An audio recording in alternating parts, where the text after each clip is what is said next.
Hello, everybody. I'll be sharing with you the upcoming Sunday School lesson for February the 6th. The lesson title is called Nathan Condemns David. It comes from the book of 2 Samuel, chapter 12, in your lesson, verses 1 to 15. What is it that infuriates you? Is it politics? Is it your favorite team losing? Is it injustice in America? The Bible describes something called righteous anger or righteous indignation. Be angry and sin not.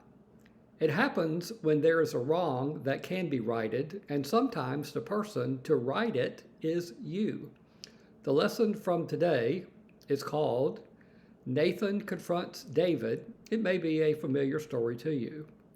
To begin, I would recommend that if you have the time, that you read all of 2 Samuel chapter 11 first, chapter 11, and then read chapter 12, verses 1 to 23, actually to read the whole story.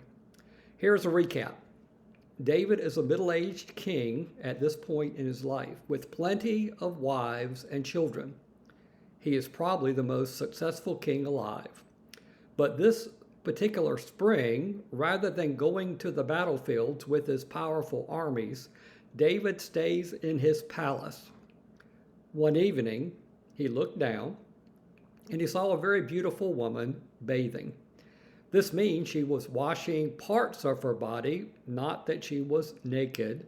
Nevertheless, David inquired about her and even asked, "Is she not Bathsheba, the wife of Uriah the Hittite, one of my elite warriors?"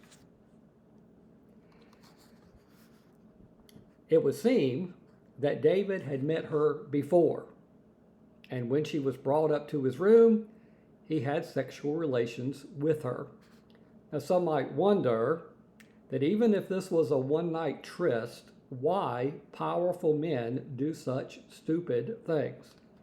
A former American president was asked reportedly why he had committed adultery, and he reportedly answered, "Because I could."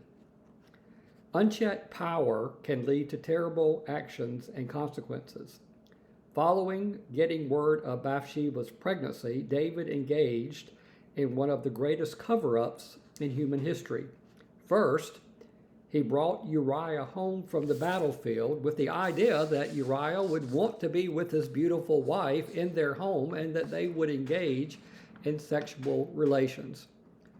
But being a soldier first, Uriah refused to even go home when there was a war to be fought.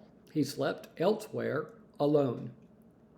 Finding out that plan A had not worked, David commands that Uriah be sent back to the battle, not to where he had been, but to the front of the fiercest fighting, where it would be assured that he would die in combat, which is exactly what happened when his support betrayed him. No matter how one interprets David's actions, the fact is that he ordered an innocent man's death. Now, I will be honest with you. There are questions that I have about David and Bathsheba that will never be answered, such as, why did Bathsheba go into the king's palace bedroom? Certainly, she had some idea of what might happen and what the king might do. And then at the end of chapter 11, she mourned her husband's death, but immediately, after the prescribed time of mourning was over, she went into the king's palace where she became his wife and bore him a son. Chapter 12 begins with Nathan sharing a parable with King David. Now, who was Nathan? According to chapter 7, verse 2, Nathan is the prophet. He is the king's spiritual advisor. He is also David's friend. And while he wanted to please his king, Nathan's real duty and honor was to God first. In chapter 7, Nathan tells King David that while building a house worthy of God, referring to the temple for worship, while it is important, it would not be King David to build it, but his son. Now, Nathan does not reveal which son or when, but we know in time that it would be one of his sons, and it would be Solomon, the son of David and Bathsheba. The parable is described in chapter 12, verses 1 to 5. In the parable that Nathan presents to the king, there are two men, a very rich man, a very, very poor man. The rich man has tremendous and plentiful herd of cattle, of livestock. The poor man has only one small ewe lamb. This lamb was more than livestock to the poor man. He was family. He's even compared to being a daughter.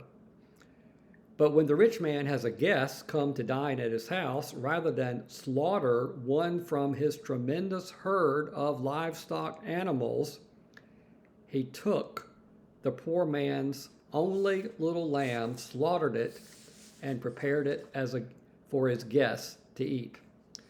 When David heard the parable, he was instantly angered, righteous indignation. He even vowed that the rich man deserved death. Then Nathan delivered the punchline. You, King David, are that man. And then the prophet Nathan delivered three condemnations. The first, King David is guilty of murder, of murdering Uriah the Hittite.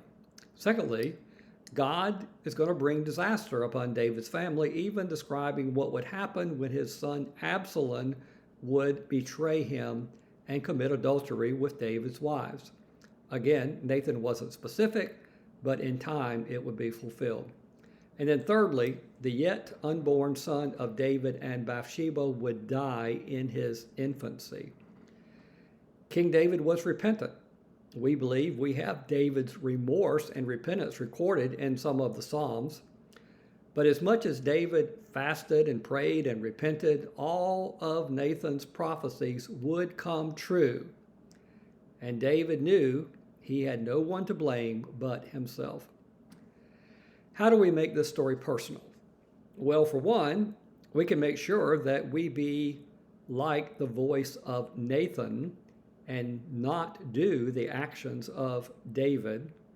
When we are faced with temptation, we must recognize that if we practice deception or immorality, we will cause other people to suffer. My sin becomes someone else's pain. Secondly, when we see injustice, we must not turn a blind eye. We can speak up, we can take action, we can write a letter or give money to a ministry or cause